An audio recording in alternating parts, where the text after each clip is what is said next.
we try to be really open. We try to be really transparent with people, be honest with people, you know, and that sounds obvious, but I think we've all experienced in the last 3 years, like we've seen examples where companies, they've shied away about being pretty open about some trying things and it's not gone well. Yep.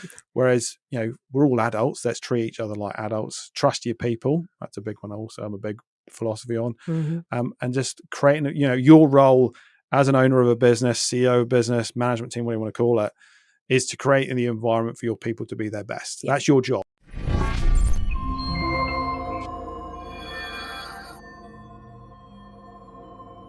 So hello and welcome to another episode of Better Business, Better Life. Today I am joined by Stuart Wilkinson, who is the CEO of Rightway, who also has a podcast, which strangely is named Better Business, Better Life. So we're going to have a bit of a laugh about that a little bit later on. But Stuart has joined us. Rightway is actually, would you describe it as an accounting firm? Or? Yeah, accountancy firm. Yeah, and looks up and basically does an outsourced accounting team for you, if you like. So, Stuart, welcome to the show. Great to have you. Yeah. Great to be here, Deborah. Now, I asked Stuart what he'd like to talk about, and surprisingly, he didn't choose to go with profit or cash flow or any of those things. He actually wanted to talk about people. Yeah. So we're going to talk about, you know, obviously some of the stuff that they do, but particularly around the people and the people issues as well. So before we start doing that, tell me a little bit about your journey, because you are not an accountant. Is that right? No, I'm not an accountant. So yeah, Deborah, I've been in, I guess, management and business now 17 odd years, and I started actually more in sales. So I started as an account manager at a firm called Bartercard, first roll out of university, you know, kind of thing, and spent 10 years there. Had a great time at Bartercard and worked my way through sort of the hierarchy and the sort of tiers, and then that's where I first got into management. So my first role was a branch manager in Auckland Central, of our Auckland Central team, 15 people, I think it was, 12, 15 people. Yeah. And I loved it. And I thought, you know, this is kind of managing people and teams was kind of thought, this is probably my jam. And so worked my way up, then became national sales manager for Bartercard, did that for 2.5 years. And I thought, probably after 10 years, need to work maybe somewhere else than just one place in my life. And I went to Rightway, which is 6 years ago now. And I guess why I made the move was a little bit that it was a similar product in the sense it was B2B. It was a concept sell, you know, we're not selling a tangible product or anything. And I felt that, you know, from an accounting point of view, I did a bunch of research that there was a lot of change going on in the industry about then. There was kind of the buzzword advisory was on the go. Yep. Rightway had a pretty exciting model. It was quite forward looking as a firm at that time. And so I came in as a sales manager to help accountants sell, which accountants are not known for their sales skills. Some of them are actually really, really good at it. Yeah. And so from there, it's been an up and down journey at Rightway. We've had some challenges, had some great stuff, and then 2 years ago I came CEO of Rightway. So wow. Yeah, awesome, well done. That's a quick 16 years. It is, isn't it? So, what are you most proud of in your professional and personal life? I guess, like, professionally, I think there's no doubt, you know, being a CEO of a company is a pretty cool thing. I think, you know, it was when I was started to get into upper management at Bartercard, I thought, yeah, this is kind of where I want to go. I enjoy, you know, more of working through actually the strategy of a business, but then how you take the business through that, you know, the vision and values and imparting that in your business, on the business and your people. And so I thought, well, this is kind of where I want to go with my career. So I think when that happened, I was like, this is pretty cool, but I'm impatient. So I'm like, well, now what, you know, as a business, where do we keep going? So I think professionally that was pretty cool. Yep. Personally, you know, I think probably, you know, it's a bit cliche, but the family's a big part. You know, me and my partner, Desley, we've been together over 13 years. We've got 2 kids, and she's been very patient with me a lot of the time and kept me on an even kill. And look, you know, I used to have this boss, and he was always very much business is business and life's your life, and would never like kind of let the two cross. And I always struggle with that, because your personal life and your work life, whether you own a business or not, they are connected, and if something's affecting you at work, it will affect you at home, and vice versa. So I think personally, you know, I say Desley, she'll hate that I'm talking about her like this, because I don't think I would have been as successful as I probably have been professionally without her and the kids, to be honest. So they create good balance. they give you pretty honest feedback, I'll bet. and that's needed sometimes. So Yeah. I think that was what I said to my family. Oh, fantastic. Now, we were talking just before the podcast and we talked about the journey that Rightway's been on. And it has gone from, sort of being initially a small kind of business created by two founders that then grew quite large, up to 140 staff at one point throughout Australia and New Zealand. And then it's kind of shrunk back down again, but in a good way. Yeah. And now you've got about 40 staff in the business. Is that right? Tell us a little bit about that journey. Oh, you said this podcast would be half an hour, Yeah. Deborah. It's been a hell of a journey. And I think what's core, is our founders, like I said beforehand, they went to the second ever kind of ZeroCon, which is like a zero get together for accountants. It's like a zero party for accountants. It is quite good fun, by the way. Is it? You sure? Yeah. But they just recognized that cloud technology, the accounting in the cloud in particular, was going to just change the relationship that an accountant could have with their client. It was not going to be, okay, rock into the office in September to talk about last year's tax return, which, what use is that? Actually, we can talk about the present, we can talk about what happened last month and actually add value on an area which most business owners, to be frank, financials is not what they open the business for, to be really into the numbers. So it's an area where we can add as accountants great value, understanding, and help ensure their decision making and where they go, whether that's strategically or even short term. And we've seen that really in particular around COVID. Yes. And so the decision making has become a lot short term. So the premise of being able to kind of give more advice and more support, I think, from our founders is still with us today. But the model we put in place, we grew too quickly. And like I said, we're pretty honest about it now that growth is an exciting thing for business, but it can derail businesses if they don't get it right. And for us, we probably didn't get it right. We didn't have the systems and processes behind the scenes to deliver great work. Your clients don't care how many clients you've got. They're the most important. And so they want a consistent delivery. And if you kind of, as you grow, that kind of falls by the wayside, something's not quite right in your systems and processes. And that's where we got tripped up. So it was about 4 years ago. We said, look, we've got to stop growing here. We've got to start delivering, really sort ourselves out here. And we've had a lot of change within that. So it's been, we've had some pretty tough times, but we've also had some really good, some good breakthroughs, and we're in a really good position where we are as now in a business. And and why I pick people was because it doesn't matter what you do, your people are your business. Yep. But as an accounting industry, to do our work, we need great people. And a lot of the people we have still in the business today have been with us a long time, and we are where we are today because of them. So I think that's why I thought people would be a good chat for us today. So. Sure. So let's talk about people, because they can make or break a business, isn't that right? Yeah. So how do you get good people? How do you ensure that you're getting the right people? Well, that's in the current market, that's a $64 million question, isn't it? I think, how do you get good people? I think first of all, like we were talking about this before, like there is some silly numbers salary-wise in all industries that are going on at the moment. People are like, just, we'll pay what we need to pay and stuff. And look, don't be wrong. People should value themselves. They should get paid what they're worth. And you need to make sure you're market rate. You can't not be market rate. Mm-hmm. But if that's your only card that you've got to play, you're not going to win, because it's becoming very transactional, actually, the reason they're coming to you. Yeah. Because a lot of people say this, like, doing a set of accounts doesn't matter where you are. Doing a set of accounts doesn't matter if it's that firm or Rightway or another. It's doing a set of accounts. Yeah. Like, it's the same thing. So you've got to think, and most businesses are pretty much the same, especially when you're competitive in industry. So how do you differentiate yourself? Often it comes to the vision, the values of the business, and the purpose that you have.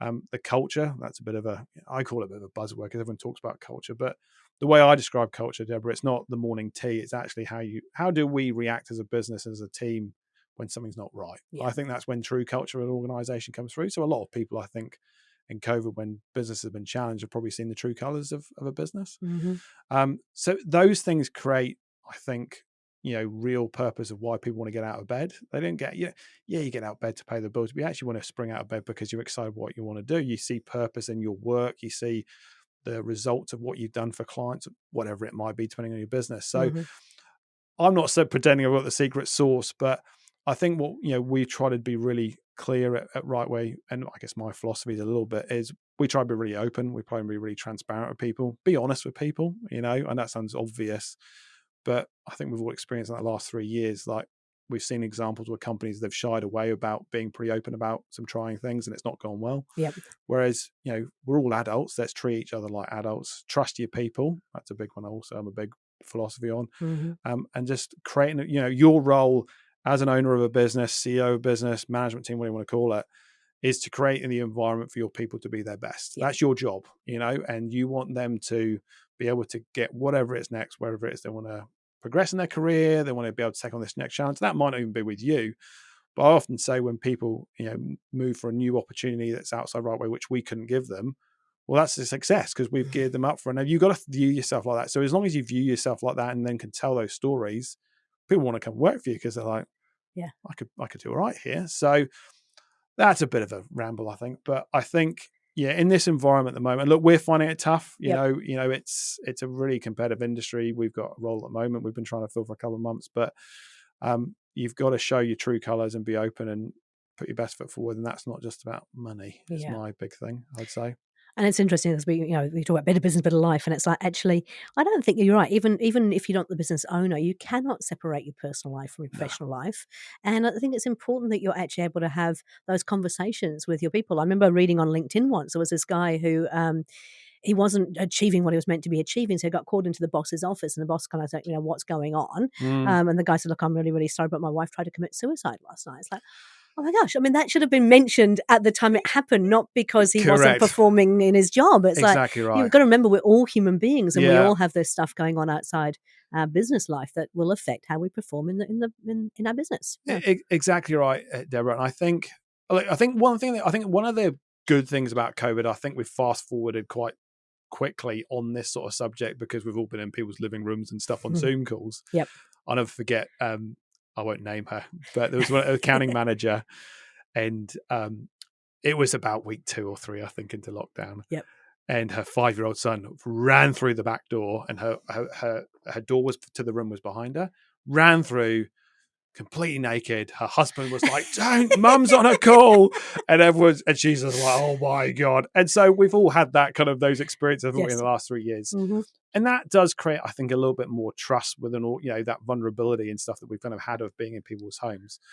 But, you have got to, as an owner of a business, you have a responsibility to make sure that people feel comfortable to speak up. Now, when you talk about especially things like mental health and that kind of stuff like that, it's been a really tricky road for a lot of businesses to think about how you kind of talk about it, all that sort of stuff. But there is no doubt, you're right, like it shouldn't become after the fact that people should feel comfortable before the fact, because work performance, like I said in the intro thing, my work performance impacts home life and vice versa, and so that balance is really important. And it might not be even affecting the person that's in your employment, it might be something in their extended family or whatever, but and we've got that a little bit in our organization with people that've got people they have to care over after people with diseases and stuff, that you just got to people like it's okay, like it's life. And also that as people that are responsible for business, whether you're owners or CEOs, like we take a great ownership of what we do. But it's a business. It's not life and death half the time. And sometimes we can get a little bit one-eyed about, well, no, we need to do A, B, C and whatever. But we also need to go, well, let's put some balance around some stuff. I mean, a lot of the stuff that our people can tend to go through can be a lot more serious than producing a set of accounts, as an example. Yes, no, it's absolutely true.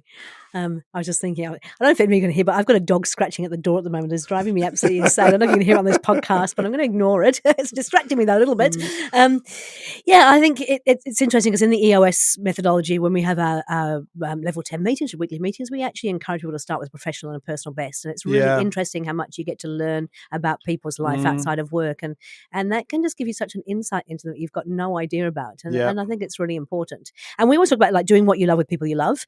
And it isn't just about the business owners doing what they love people, but I think life is too short. You have to really enjoy what you're doing in a business on a daily basis. You have that ability to incorporate doing what you love with people you love across the whole business, not just for the business owner. Like one of our values is have fun, which Graham, who owns our business, was actually one of the things he came up with, because he's like, we spend so much time at work, it might as well be fun. And it's so simple, but it's so right. And look, not every day is going to be roses, like it's just not life like that. But it's what we say when we have fun, it links to being a bit meaningful, fun with clients, like actually having a relationship where you can have a bit of a laugh is important, because you spend so much time putting your effort into something, especially as business owners. that if it's not fun, then what's the point a little bit? Like you've got to Mm-hmm. get, so, and and I think as business owners, as managers, as leaders, we set the tone at that. Yeah. And I think it's really important that, you kind of open the door. What you do has a big impact on how other people will act in your business. And I hate to tell you if you don't realize that, but they do. Yeah. I saw this thing actually the other day on TikTok, which we were talking about before. Yes. And you kind of go, is it real? But I kind of thought it was quite a good message. And it was this guy who was talking about his boss. And he said his boss always left at 5 p.m. Mm. And then he saw him on this long call in the car park. He said, why didn't you just stay in the office and take it? He said, because if I don't leave at 5, people won't know it's okay to leave at 5. They look at me. And it's just, it's whether it's right or not and real, but the premise is right, that how you, as a leader, you set the tone. So being like, one of the things I thought was really important in lockdown, I've got 2 young kids. I've got a 3.5-year-old and a 1-year-old. That you're okay. You talk about the struggles of life balance, of family and all that sort of stuff, to know it's okay. So, you've got to be open, and you've got to invite people into your lives if you expect them to be open about their lives a little bit as leaders. Vulnerability. I think Richard Branson says that, the number one word that distinguishes great leaders from average leaders is vulnerability. You've got to be open. And I think how you act sets the tone for your organization for that, and what you accept, don't accept, what you encourage, what you don't encourage. And whether you've got a business of 10 people, 100 people, whatever, you set the tone. And the leadership group set the tone and that sort of stuff. So I think it's really important you kind of think about, okay, this is not happening in business, so what am I maybe doing is the first part, because it's easy to blame other people, because that's kind of easy. But you got to look at yourself first. Okay, so you must have had in your time some challenges with maybe people who weren't the right people, or maybe it wasn't that they weren't the right people, because they might share the same core values, but maybe they weren't in the right job in terms of what they were doing. How do you work through that? Oh goodness. We have, one of our other values is people matter. And the way I not interpret it, one of the views, and I talk about this with the business, is I think that's for me is honesty. And look, as Kiwis, we're not the great kind of confrontation. She'll be all right, mate. Don't you worry. And that's often the thing. We have with staff is, okay, next month they'll be fine or whatever. But I think people need to understand where they sit and how they're performing. And I can't remember who I read this thing, and I can't remember who it was. And it said, if people don't get any feedback, they're entitled to think they're doing a good job. And so your role, manager, whatever, you've got to give some good regular feedback, both good and bad, obviously, of improvement of how people are doing. And I think that links to how often you're catching up with your team. You talk about, Deborah, there, your weekly kind of meetings and stuff. Like, you should. I'm a big believer, if you're not catching up with your direct reports every week, there's something not quite right there. And people go, oh my God, it's so much time. But it's links to my first point, that that gives them opportunity for them to kind of raise up. And it's not all about you. It's all workflow or whatever it is you do in your business. Opportunity for them to spend some time with you for half an hour, an hour. But that's also an opportunity going, hey, Dave, I spotted this last week. And that might be more behavioral rather than something that's quantifiable, like a KPI or whatever. I just want to chat to you about this. Let's just talk about it now. And often these things, if you kind of get ahead of it and they go, actually, Stu, I thought about that the other night and I knew I wasn't at the best there. Cool. Well, let's just talk through how we don't make sure that happens again. It doesn't blow up into something big. You know what I mean? And you don't get to the end of the year where they're doing their final annual performance review, and suddenly you go, by the way, Stu, you've been really pissing me off all year and you haven't done this, you haven't done that. Back in 8 months ago, what? Annual appraisals, don't do annual appraisals. It's a waste of time. Good. I agree with you there. So hopefully that wasn't controversial. It should be frequent. But it is, first is, I guess, open communication, open feedback on how people are performing. And often that starts the process. Now, if something's starting to go off the rails and it's not working, I'm not the HR advisor, caveat here, I'm not an HR person. So check with your HR professional before doing any of this, before you come to me. But I think we build this up into some sort of big crescendo of a meeting and stuff. But, often it's just through good questions can actually find out worries. So, hey, Dave, how are you finding things? How's it working? And just keep asking questions. So, how is that? Tell me more. Because often people know that it's not working. Now, there's some times when it's not, but I think at some point it is about being honesty, and you have to be to the point. Yeah, but I also think I'm quite a big fan of Scott Galloway, and he says, look, when there's something that's difficult, whether it's a layoff or something's performing, you've got to do it with kindness. Yeah. And I think that's a really good message: is be fair, be kind, but you can't shirk your responsibilities as a manager, because you've kind of got both stakeholders here. You're not just there for your staff; you're there for the good of the business as well, and delivering whatever that is for the business. And so be honest and go, hey, look, I'm here to support you, but we need to see improvement here. And look, I've had it with the performance management stuff, and some of that is through more of a KPI thing. Some of it's more on behavioral and value stuff. And often it's the decision point for that employee where they go. Often, my experience, they don't carry on through that part, but most of them have ended in a really amicable way, going, actually, this isn't right for me. So. And I think it's important. We've got to remember that just because they're not right for you doesn't mean they won't fit in somewhere else. Correct. And I was having a really interesting conversation with somebody the other day where they're actually saying, I wish people would be more honest about their values, because not all businesses are all about having fun and people first. There are some that are dog eat dog. Think about working in the what do you call it, the Wall Street, those kind of environments. Yeah. It's actually a pretty nasty environment. Correct. And people who thrive in it are actually people who really get off on that kind of behavior. Correct. Everyone for themselves, eat man, man eat man, all that kind of stuff. So it's like, actually, if we were really honest about it, just they don't fit in with us, does not mean they're not going to fit in somewhere else. And then they can be happy somewhere else. Exactly right. And I think COVID's been a really interesting thing as we've worked more remotely versus less in the office. Obviously, we're kind of getting that balance back a little bit more now. Yep. But I think what we saw is some people, they are super organized, so working from home, they can manage more than the family, blah blah blah, and they're brilliant at it. Some people struggled, and it didn't work. They need the office, they need the accountability of the office, they need the ability to separate. Okay, I'm going out of my home and I'm into my office, and mentally it works. So it's not just, there's a number of things, as you said, Deborah, that can mean just because they're not good for you, it might be actually it's the environment and how, as you said, how you work, because businesses do operate in different ways. Yeah. And so that's got a big bearing on if they're going to be successful or not with you. The whole working from home thing is really fascinating, because I must admit, so my husband's an actuary, so we're like, if you took every single part of the spectrum, we're on opposite ends of everything, especially risk taking. So you would think that in the lockdown he would actually be really happy working from home, because he plays on spreadsheets with numbers, he's in front of a computer all day long. He hated it. He absolutely hated it. Interesting. He liked going into an office. He liked the structure of going into an office, talking to people when he was in the office. Me, on the other hand, I was actually sort of reasonably happy because I still had Zoom calls. I could still catch up with people. It didn't worry me in the slightest. It just depends on what people want. And I must admit, I'm looking for a new assistant at the moment, so like an integrator/assistant. And part of my requirement is actually you have to work from the office. Yeah. Because I'm the kind of person who likes having somebody in here with me that I can bounce around ideas and things with, rather than having to schedule a Zoom call to have a chat about something. Now, of course, we still have structured meetings, but I just like having people around me. So but that links back to how you work, isn't it? And I think being really open through your recruitment process, talking about culture. I remember I do this thing with AUT called follow a leader for the day, where you get a second year student at AUT, often normally in a commerce sort of type of degree, and you get a final year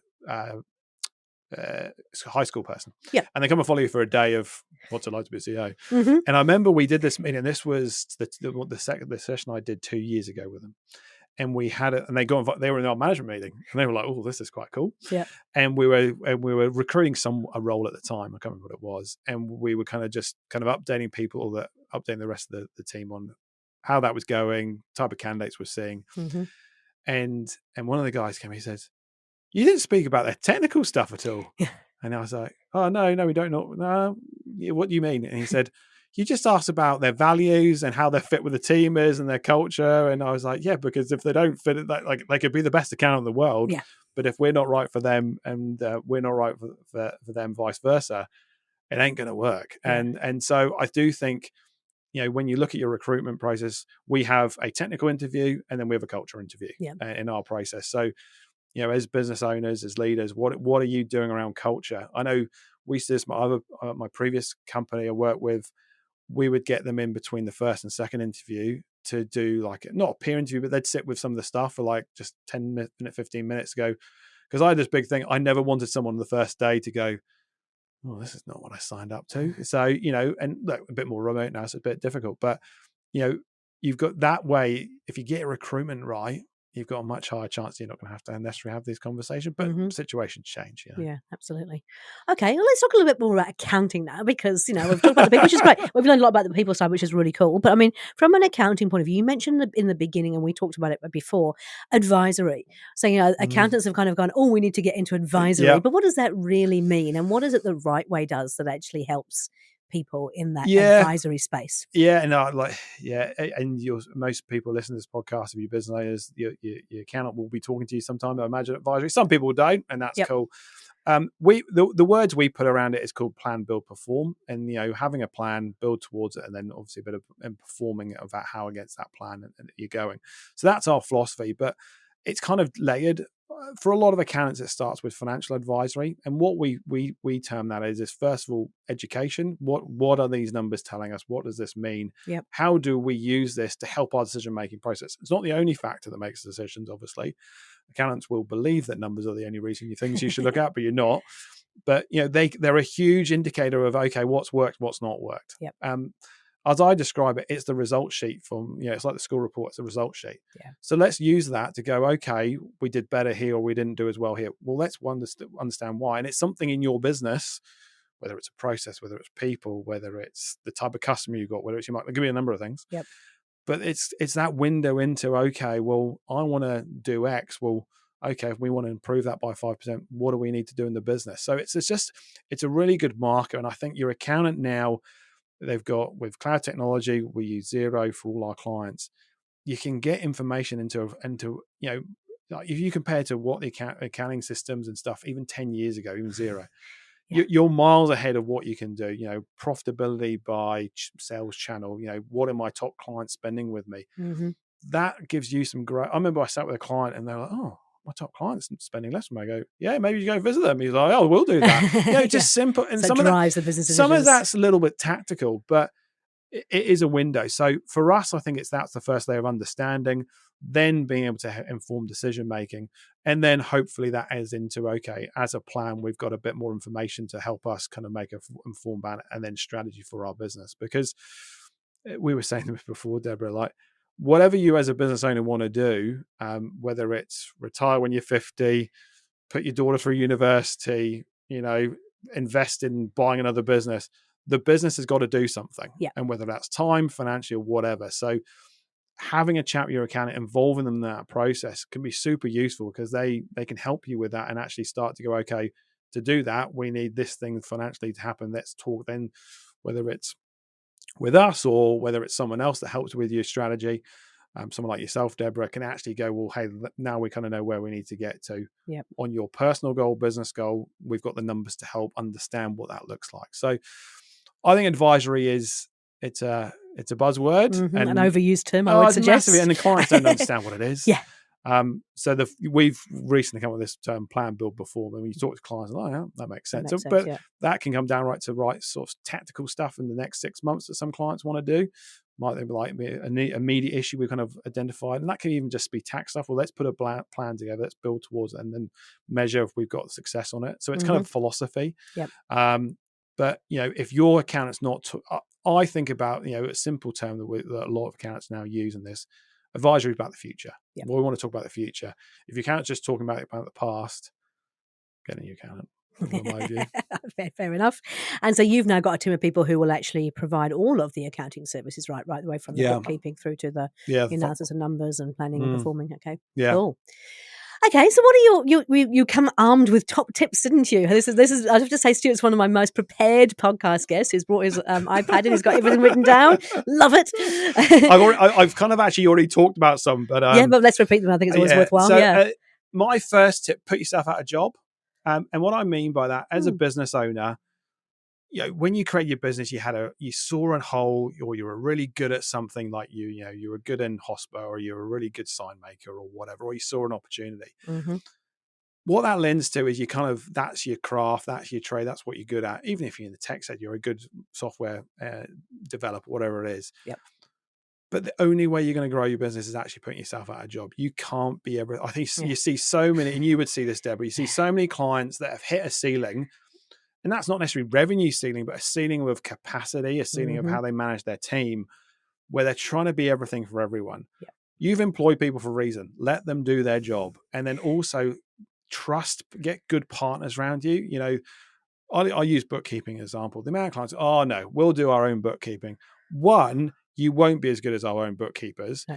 Two, you'll be slower than our own bookkeepers. And three, why?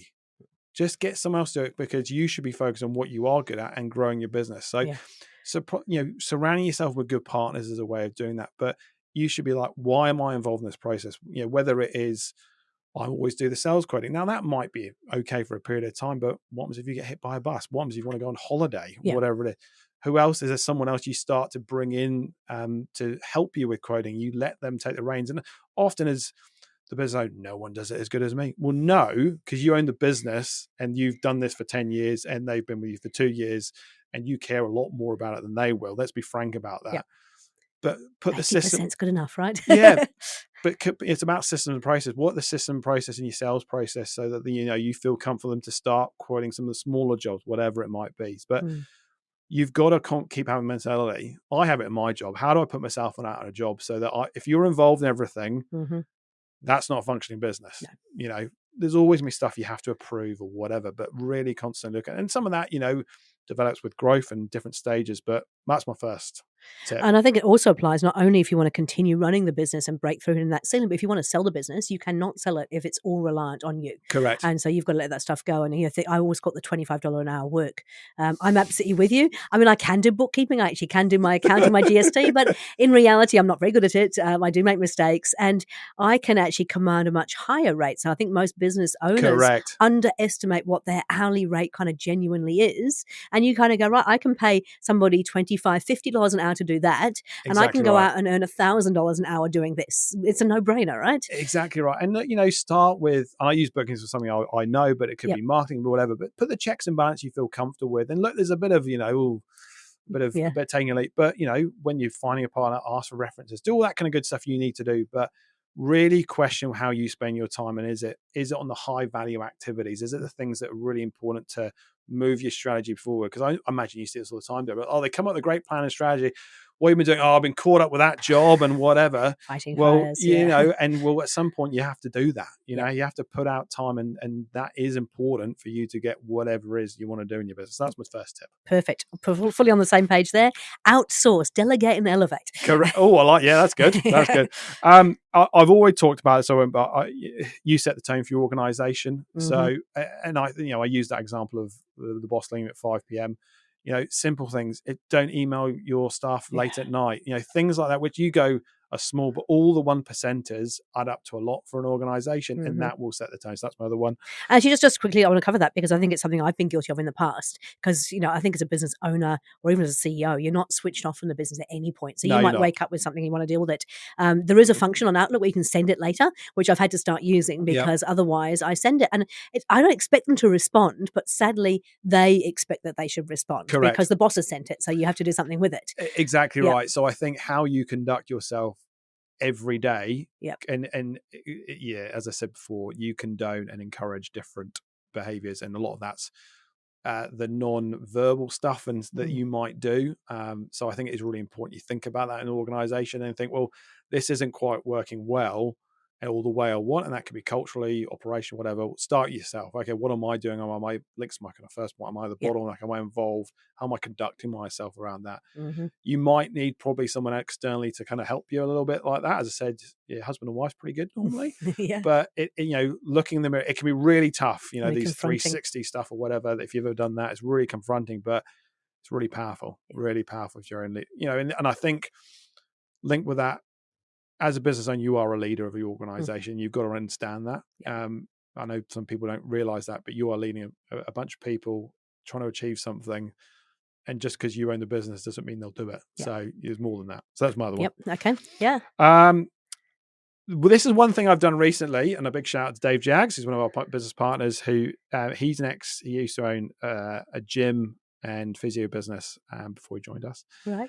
And one of the things, and we've both got young kids. And so I was quizzing Dave. I said, Dave, how do you manage to stay healthy with all this stuff? And he said, I had a client, Stu, and they were really up their lawyer and were like, smashing out the hours. And so the one thing they talked about is, your exercise is the first thing you do each day. It has to, because otherwise it'll get shifted. And so you've got to have a priority. So he said, so what I've started doing, and I'm not going to be one of those CEOs like, I wake up at 4 a.m., but because I've got young kids. So I 3 times, and I've done it now for a month. So it's pretty recent. Good. I wake up at 5 and I go from a run. I used to run lots because I've got a 3 and a 1-year-old, and there's lots that happen with those, and a job. The reason I say that is you've got to look after yourself. Yep. And if you've got a big responsibility in your business, you will know that. But if you're not functioning, and we're not always function 100%, don't get me wrong. But if you're not doing something for you, it ain't good. And so, Dave's advice was, either have it in your calendar and it's non-negotiable that it gets touched. So whether you want to go out to the gym at lunchtime, and he said it's not necessarily exercise, it could be meditation, it could be reading a book, it could be anything. But you've got to do time for you. Yeah.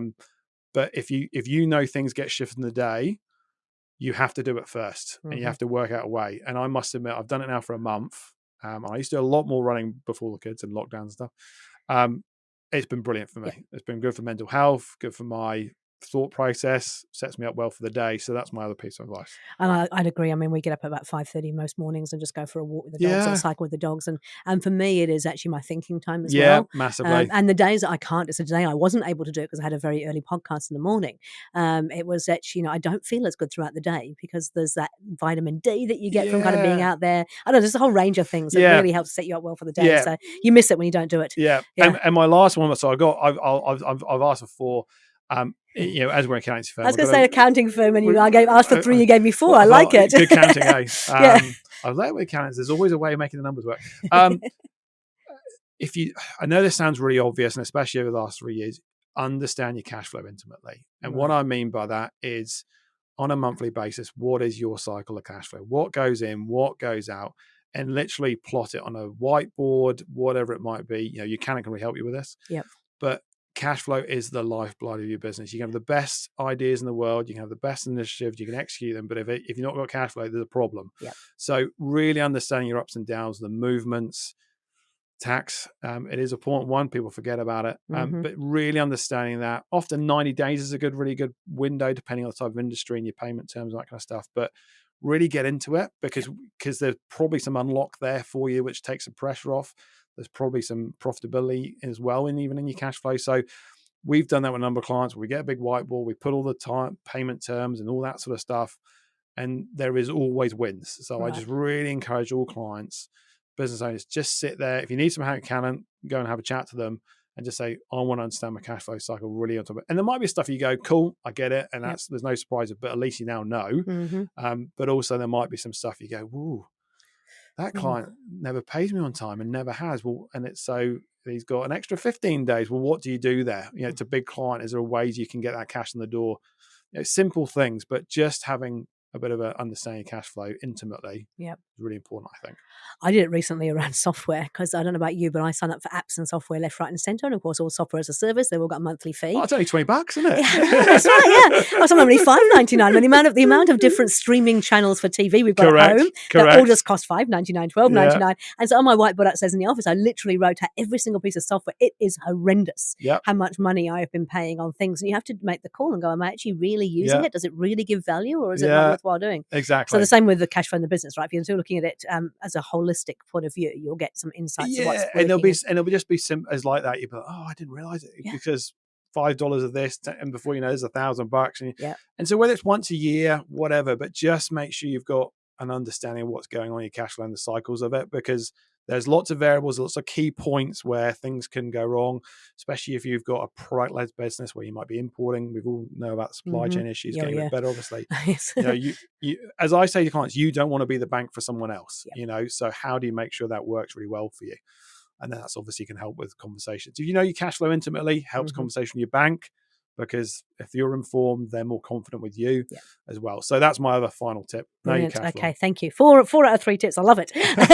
So if people want to get a hold of you, apart from obviously the podcast, so tell us a little bit about your podcast, A Better Business, Better Life. Yeah. It came out of COVID. Yeah. Like we, as I said, Deborah, like we kind of were just, the phones were off the hook in that first couple of weeks of lockdown, and we were just how do we, and it was, all that time when there was so much information from the government, wage subsidy, there was some tax stuff and all those sort of things. So we said, let's just do some podcasts. It was really for clients just to get really kind of rich content, really informative way of kind of keeping people informed regularly in a way we could get out kind of quickly. To more people. And so it's kind of ebbed and flowed over its time, but it's been going 3 odd years now. And it just works really well. It's kind of, as I said, there's some of the mundane stuff is the ones that go really well, like what is prof tax? Because people go, I don't really know that. So it's a really good way of kind of bringing a bit of life, and it's quite good. So it's got a great title. It's called A Better Life, a Better Business, Better Life podcast as well. So if you search, what's the beauty of this? Yeah. It's if you search every podcast, our podcast will be next door to each other, so you can just wonderful? like both at the same time. But I don't have a T-shirt like yours. I know. Those who can't see, it's got the zero, zero logos, and we've then got the Better Business, Better Life on the T-shirt as well. So yeah, that's awesome. so that's our podcast. But if you want to get hold of Rightway, rightway.co.nz. Now, Rightway, just spell that because there's 2 different ways. So we're at rightway.co.nz. And all our contact details are on there. Sure. Or you can find me on LinkedIn, which I think the link will be in the podcast. Yep, and it's Stuart with a U. Stuart with a U, and you can reach out to me there. Oh, fantastic. Hey, look, thank you so much for coming Deborah. in, sharing your time. Really appreciate it. Some really great tips in there. Not what I was expecting from an accountant, and actually quite a lot of fun. So thank you. I really appreciate it. Thanks very much. Okay, talk to you soon. See ya. Bye.